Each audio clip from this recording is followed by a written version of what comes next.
हे पहा, जे चित्र आपण त्या ठिकाणी पाहिलेलं आहे, 82 दिवसाच्या नंतर एसपींनी त्या प्रकारावरती गुन्हा दाखल केलेला आहे. त्या राष्ट्रवादी काँग्रेस पक्षाचे उमेदवार राजेसाहेब देशमुख, त्यांचा बॉडीगार्ड ॲडव्होकेट माधव जाधव यांच्या बाबतीमध्ये कशा प्रकारचं वर्तन त्या ठिकाणी केलं जातंय. अगदी त्यांना म्हणजे बॉडीगार्डला सुद्धा चुटकी वाजवून, पोलिसांना चुटकी वाजवून, हे कोणाच्या जीवावरती हे लोकांनी केलेलं आहे. आणि परत त्यांना मारहाण सुद्धा केली. आणि या प्रकाराचा फटका महायुतीला बीड जिल्ह्यातल्या इतर 5ही मतदारसंघात बसलाय. आम्ही 10-5 हजार मतं आमचे कमी झाले. हा जो प्रकार झालता तो त्याच दिवशी व्हायरल झाला होता.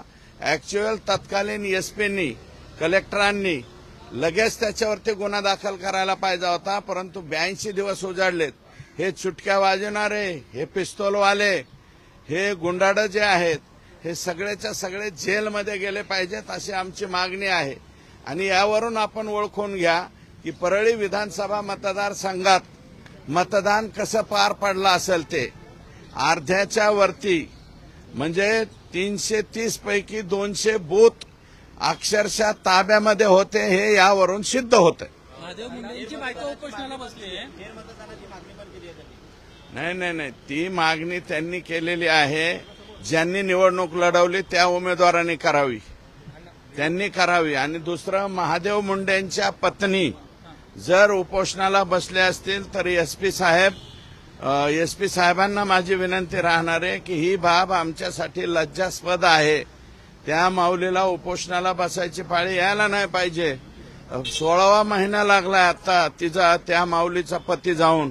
महादेव मुंडेचे मारेकरी सापडलेच पाहिजेत. आणि ज्या दिवशी तपास डीवायएसपी कडे दिलाय त्या दिवसापासून 12 ते 15 लोक परळीमधले गायब आहेत. जे गायब आहेत ते एसपींनी आणि एलसीबी आणि तिथले डीवायएसपी यांनी उचलून आणावेत आणि जेलमध्ये घालावे. 12-13 लोक कोण आहेत अण्णा? 12-13 लोक 100% आकाचा संबंध आहे.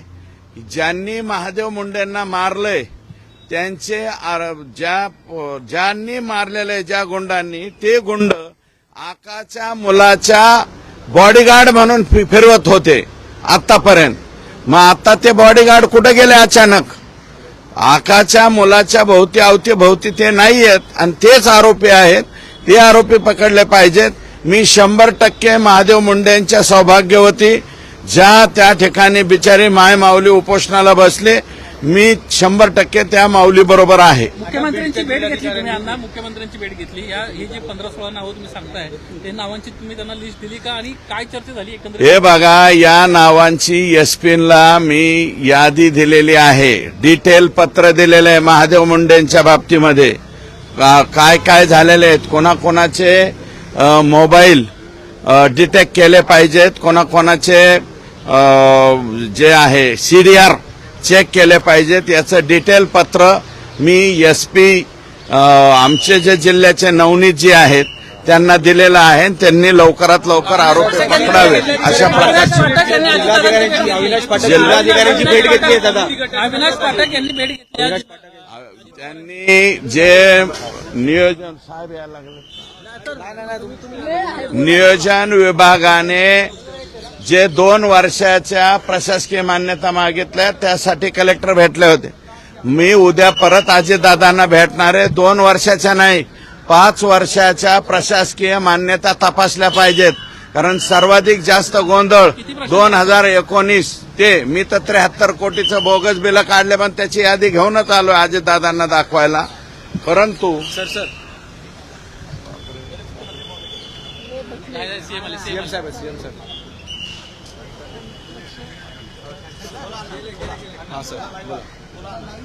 2019 पासून सर्वाधिक जास्त गोंधळ 2022-23 पर्यंत घालण्यात आलेला आहे बोगस बिलांचा.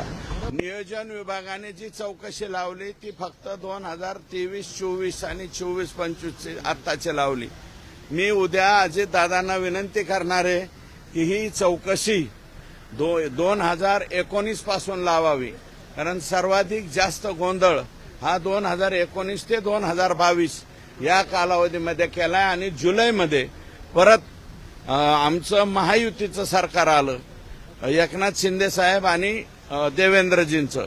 मग ते गोंधळ बंद झाला, पण तो गोंधळ तिथपर्यंत होता. 25/6/2023 पर्यंत अखेरची बोगस बिलं काढण्यात आलेली आहेत. सुदर्शन गुन्ह्याचा व्हाईस सॅम्पल जो आहे तो आज तपासणीला घेतला जाणार आहे.